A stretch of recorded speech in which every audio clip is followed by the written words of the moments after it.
Actually আমাদের on duty mobile officer যখন mobile patrolling করছিল around the airport and Kushabad Narsingh area, তখন সাসপিশিয়াস গ্রাউন্ডে দুজন লেডিকে দেখতে পাই এয়ারপোর্ট প্রিমিসেসে।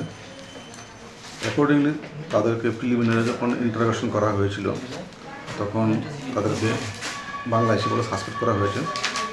তখন তাদেরকে আমরা ডিটেন করে থানাতে নিয়ে আসি এবং ইন্টারোগেশন মধ্যে জানতে পারি তারা বাংলাদেশি ন্যাশনাল।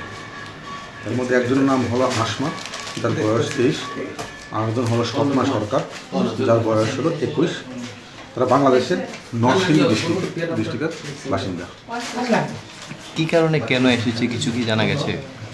তাদের উদ্দেশ্য একটুই, মানে বাংলাদেশের কাজের একটু ক্রাইসিস থাকাতে তারা ইন্ডিয়াতে কাজের সন্ধান হয়তো পাইবে এই আশা করে তারা বাংলাদেশে ইলিগেলভাবে এন্ট্রি করেছে।